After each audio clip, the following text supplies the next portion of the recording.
Hello everyone, welcome to our channel lots of learning. I am Harshita Jain and हम आपको पढ़ाएंगे class 9 new syllabus के accordingly 2026-27 जो changes हमारे सिलेबस में आए हैं। मैं कवर करने वाली हूँ आपके साथ मैथ्स। हमारी बुक का नाम है गणित मंजरी एंड आज है आपकी चैप्टर 1 की सेकेंड क्लास।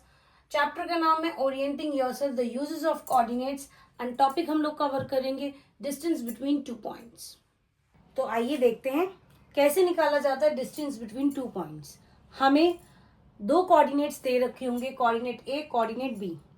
यहाँ पर हमें कोऑर्डिनेट ए वाले को x1 y1 लेट करना होगा, कोऑर्डिनेट बी वाले को x2 y2 लेट करना होगा। इसका मतलब मेरी x1 की वैल्यू आ गई है 7, y1 की वैल्यू आ चुकी है 1, x2 की वैल्यू आ चुकी है 9, y2 की वैल्यू आ चुकी है 6। कोई दिक्कत? हमारे को जो पॉइंट्स दे रखे होंगे, एक को x1 y1, दूसरे को x2 y2 ले लेंगे। हमें निकालना है ए बी के बीच का डिस्टेंस। फॉर्मूला बहुत आसान है, अंडर रूट ब्रैकेट के अंदर x2 माइनस x1 का whole square, x2 minus x1 का whole square plus y2 minus y1 का होल स्क्वायर। हमारी x2 की क्या वैल्यू है? 9, x1 की 7, y2 की 6, y1 की 1। इसके आगे तो कैलकुलेशन बहुत आसान है। 9 माइनस 7 2 का होल स्क्वायर प्लस 6 माइनस 1 5 का होल स्क्वायर।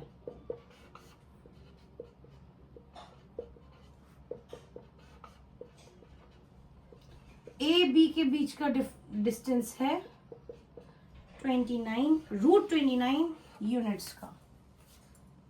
आई होप आपको ये चीज समझ में आ गई हो।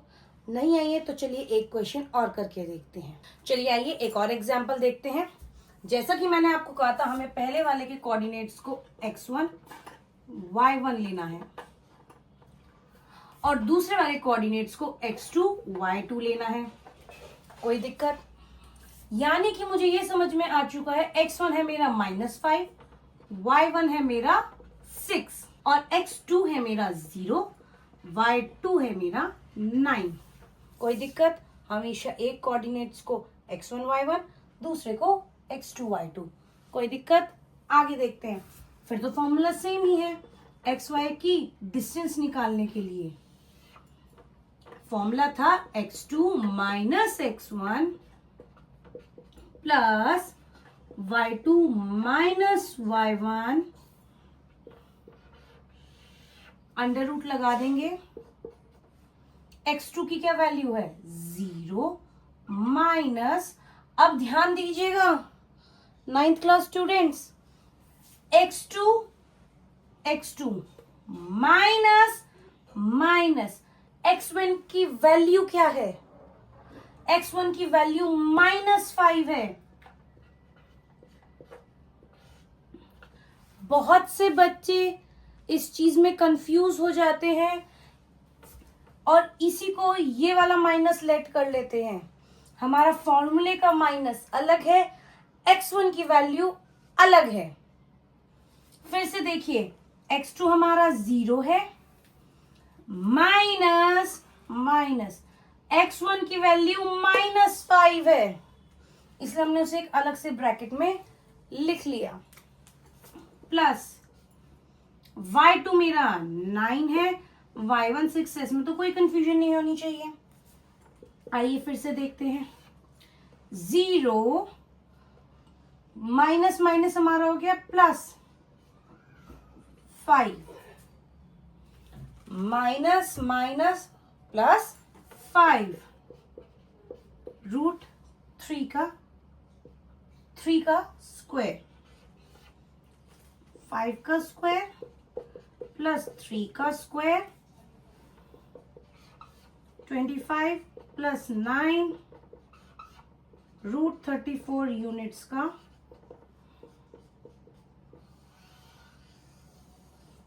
यहां तक सबको समझ में आया? अगर नहीं आया तो प्लीज कमेंट सेक्शन में मुझे बताइए कि आप लोगों को कहाँ पे डाउट आ रहा है, ताकि हम उससे रिलेटेड और सिमिलर क्वेश्चंस करवा सकें। फॉर द बेटर अंडरस्टैंडिंग आइए एक क्वेश्चन और करके देखते हैं, उसके बाद हम एक लॉन्ग क्वेश्चन करके अपनी वीडियो को कंप्लीट करेंगे।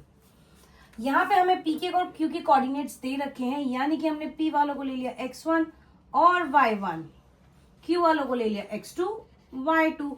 इसका मतलब मेरे x1 की वैल्यू क्या हो गई 1, y1 की वैल्यू क्या हो गई -8, x2 की क्या वैल्यू हो गई -4, y2 की क्या वैल्यू हो गई 7। कोई इश्यू? आगे बढ़ते हैं। पी क्यू का डिस्टेंस निकालने के लिए अगेन फॉर्मूला सेम रहेगा, x2 माइनस x1 का square plus y2 minus y1 का स्क्वायर। x2 की वैल्यू क्या है, ध्यान से देखिएगा, x2 की वैल्यू है -4 माइनस 1, x2 -4 माइनस आया फिर यहां से, और x1 की वैल्यू है 1 प्लस y2 की वैल्यू है 7 माइनस y1 की वैल्यू है अगेन माइनस का 8।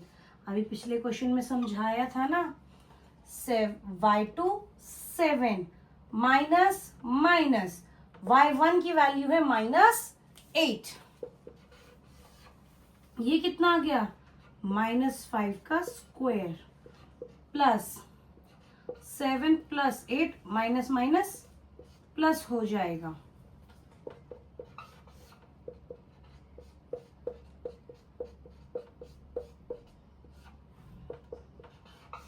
-5 का स्क्वायर भी तो 25 ही रहेगा, चाहे प्लस का चाहे माइनस, स्क्वायर में तो सब पॉजिटिव हो जाता है, और 25 का होता है 2 to 5 √250 यूनिट्स। आप इसे चाहें तो खोल भी सकते हैं, हम लोगों ने फिलहाल यहीं पर छोड़ दिया।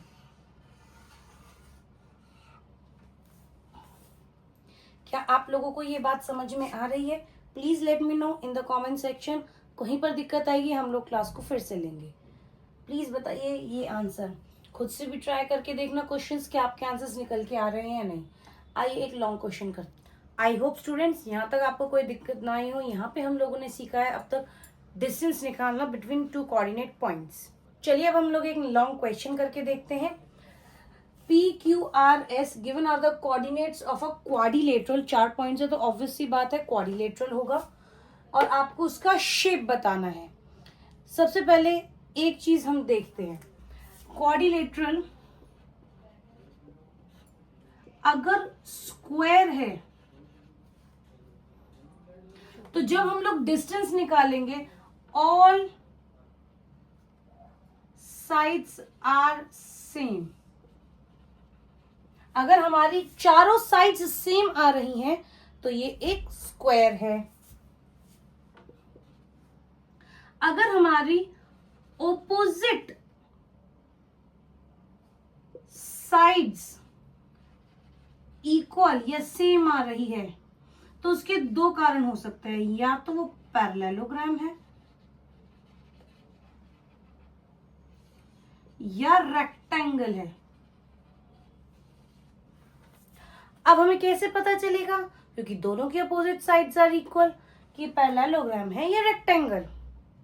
जब हमारी अपोजिट साइड्स आर इक्वल आ जाए उसके बाद आप क्या करेंगे, डायगोनल्स निकालेंगे। अगर डायगोनल्स इक्वल हैं तो रेक्टेंगल, और अगर डायगोनल्स इक्वल नहीं है तो हम कहेंगे वो एक पैरेललोग्राम है। क्या कोई दिक्कत? फिर से समझिए, अपोजिट साइड्स अगर इक्वल है तो या तो पैरेललोग्राम होगा या रेक्टेंगल होगा। और ये पता लगाने के लिए कि पैरेललोग्राम है या रेक्टेंगल, हम लोग क्या करेंगे, डायगोनल्स देखेंगे। डायगोनल्स अगर इक्वल आ गए तो रेक्टेंगल, नहीं आए तो पैरेललोग्राम। सिमिलरली एक चीज और ध्यान देंगे, अगर ऑल साइड्स इक्वल हैं तो किसकी प्रॉपर्टी होती है, या तो वो स्क्वायर होगा या रोम्बस होगा। अब रोम्बस है या स्क्वायर है ये पता लगाने के लिए हम लोग लगाएंगे डायगनल्स। डायगनल्स इक्वल हैं तो स्क्वायर, डायगनल्स इक्वल नहीं है तो रोम्बस। कोई दिक्कत?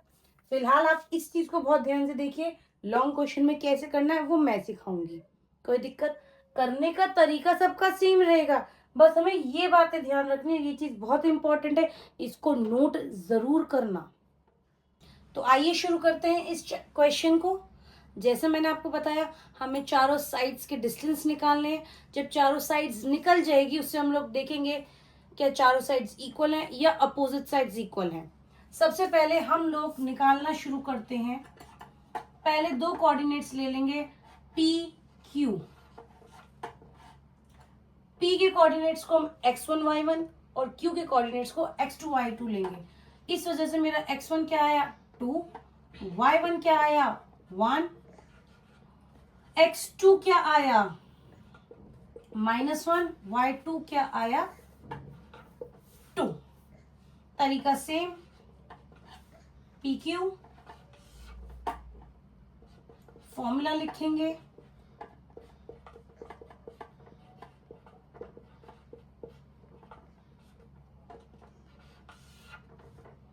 x2 की वैल्यू है -1 माइनस x1 की वैल्यू है 2 प्लस y2 की वैल्यू है 2 माइनस 1 स्क्वायर माइनस 3 का स्क्वायर प्लस 1 का स्क्वायर 9 प्लस 1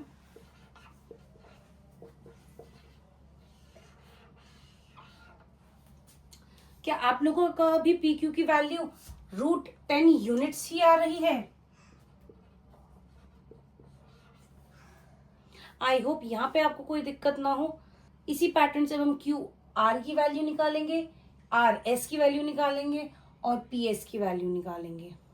मेरी पी क्यू की वैल्यू √10 यूनिट्स आई है। क्या आप लोगों की भी यही है? बताना जरूर कमेंट सेक्शन में। जिस तरीके से मैंने पी क्यू की वैल्यू निकाली है सिमिलरली अब हम लोगों को निकालनी है क्यू आर की वैल्यू। यहाँ पे क्यू के कोऑर्डिनेट्स को x1 y1, आर के कोऑर्डिनेट्स को x2 y2 लेंगे। मैं अपने बोर्ड पे निकाल रही हूँ, आप लोग अपनी नोटबुक्स में निकालिए क्विकली। यहाँ मेरी वैल्यू क्यू आर की आ चुकी है √10। क्या आप लोगों की भी वैल्यू क्यू आर की √10 आई है? Please let me know. जिस तरीके से हमने पी क्यू आर निकाले हैं उसी तरीके से अब हम लोग आर एस और पी एस भी निकालेंगे। आर एस में आर को ले लेंगे x1 y1, एस को ले लेंगे x2 y2। सिमिलरली पी और एस की भी निकालेंगे और सेम फॉर्मूले को यूज करते हुए मेरी आर एस पी एस की भी वैल्यू आ चुकी है। आई होप आप लोग ईमानदारी से खुद क्वेश्चन सॉल्व कर रहे होंगे। क्या आप लोगों की भी यहाँ पर यही वैल्यूज आ रही है? एंड प्लीज देखना वैल्यूज चेंज हो गई है, कहीं ये मत समझना मैम ने वही आंसर्स पलट दिए। आर एस की अलग वैल्यूज आई हैं और पी एस की अलग वैल्यूज आई हैं। प्लीज ध्यान से देखिए और अगर कोई पर डाउट है तो प्लीज पूछिएगा कमेंट सेक्शन में। यहाँ पर P Q R R S P S सभी की वैल्यू √10 यूनिट्स आई है। अगर हमारी ऑल साइड्स आर इक्वल हैं इसका मतलब this implies the quadrilateral can be a square or a rhombus। भाई सारी साइड्स इक्वल आ गई यानी कि दो ऑप्शंस तो हमारे कैंसिल हो गए, पैरेललोग्राम और रेक्टेंगल के। अगर यहाँ पे हमारी अपोजिट साइड्स यानी दो साइड्स एक वैल्यू की और दो साइड्स एक वैल्यू की आती तो हम कह सकते थे कि ये स्क्वायर या रोम्बस नहीं है, रेक्टेंगल या पैरेललोग्राम में से कुछ हो सकता है। इस समय पर हमारे ऑल साइड्स इक्वल आई हैं और हमारे को ये पता है कि ये जो क्वाड्रिलेटरल है या तो ये स्क्वायर हो सकता है या एक रोम्बस। अब ये पता लगाने के लिए हम लोग क्या करेंगे, इनके डायगनल्स बोले तो पी आर क्यू एस, इनकी वैल्यू निकालेंगे। अगर हमारे डायगोनल्स इक्वल आ गए तो ये एक स्क्वायर है, और अगर इक्वल नहीं आए तो रोम्बस है। पी आर और क्यू एस की वैल्यूज निकालिए। मैं अपने बोर्ड पे निकाल रही हूँ, आप लोग अपनी नोटबुक्स में निकालिए क्विकली। देखिए जी, मेरे तो पी आर और क्यू एस की वैल्यू दोनों ही √20 आई है। क्या आप लोगों की भी आई है? अगर नहीं तो चेक करिए कहाँ पर आप लोगों ने गलती करी है। अगर आ गई है √20 तो चलिए आगे बढ़ते हैं। अगर हमारे दोनों डायगोनल्स की वैल्यू इक्वल है तो हम कह सकते हैं डायगोनल्स पी आर इक्वल है क्यू एस के, दोनों की वैल्यू है √20 यूनिट्स। इसका मतलब the quadrilateral is a square. सबसे पहले चारों साइड्स निकाल लो। चार साइड्स इक्वल आई है तो रोम्बस या स्क्वायर हो सकता है। अपोजिट इक्वल्स आई हैं तो रेक्टेंगल या पैरेललोग्राम हो सकता है। उसके बाद डायगोनल्स इक्वल करके देख लीजिए, इक्वल आ गए तो स्क्वायर है, इक्वल आ गया तो रेक्टेंगल है, अदरवाइज रोम्बस या पैरेललोग्राम है। यहां तक किसी को कोई दिक्कत? Please let me know. Thank you. तो अभी हमने देखा अगर हमें 4 कोऑर्डिनेट्स दे रखे हैं, इसका मतलब है तो वो क्वाड्रिलेटरल ही। अब वो रेक्टेंगल है, पैरेललोग्राम है, स्क्वायर है, रोम्बस है, ये तरीका मैं आपको सिखा चुकी हूँ। अब हमें एक चीज देखनी है, अगर हमारे को 3 कोऑर्डिनेट्स दे रखे हैं ए बी सी, जिसमें अगेन हम लोग निकालेंगे इनके बीच का डिस्टेंस। अगर ए बी इक्वल है बी सी और इक्वल है ए सी के डिस्टेंस के बीच में, तीनों का डिस्टेंस सेम है, तो हम कह सकते हैं ये एक इक्विलेटरल ट्रायंगल है। अगर तीनों सेम आ रहे हैं तो हम कह सकते हैं इक्विलेटरल ट्रायंगल है। अगर ए बी इक्वल है बी सी के लेकिन नहीं है इक्वल ए सी के, या फिर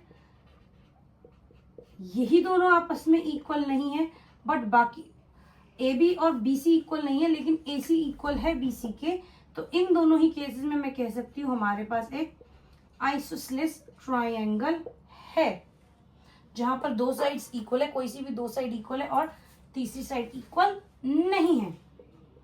लेकिन अगर तीनों ही साइड आपस में इक्वल नहीं है तो हम कह सकते हैं ये एक स्केलन ट्रायंगल है। कोई दिक्कत? तीनों साइड्स इक्वल है, इक्विलेटरल। तीनों साइड्स में से कोई भी इक्वल नहीं है तो स्केलन, और 2 साइड इक्वल है और तीसरी इक्वल नहीं है तो आइसोसेलेस। कोई दिक्कत? एक लास्ट बात बताऊंगी और उसके बाद हम लोग इस चैप्टर को यहीं पर एंड कर देंगे। जब हमें 3 पॉइंट्स दे रखे होंगे और हमें ये बताना है क्या ये points are these points collinear. Collinear का क्या मतलब है? क्या ये एक स्ट्रेट लाइन बनाते हैं? उसके लिए हम लोग क्या करेंगे? हम लोग ए बी का डिस्टेंस निकालेंगे, बी सी का डिस्टेंस निकालेंगे और ए सी का। अगर ए बी और बी सी को ऐड करेंगे और वो ए सी के इक्वल आ गया तो यस ये कोलिनियर है। या फिर ए बी ए सी को ऐड करा, वो बी सी के इक्वल आ गया तो है। अगर ए सी बी सी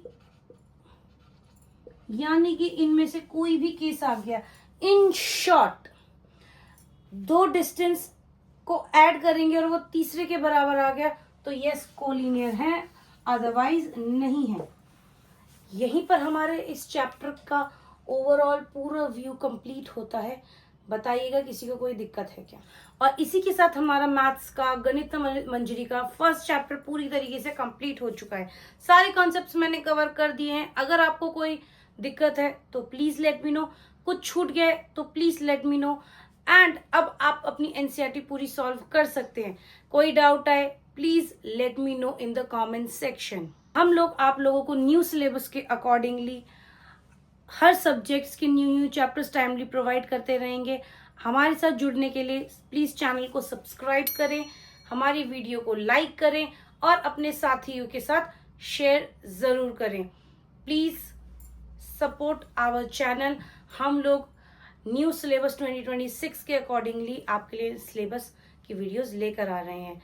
जल्दी आपको अदर सब्जेक्ट्स की वीडियोस में मिल जाएगी। Thank you.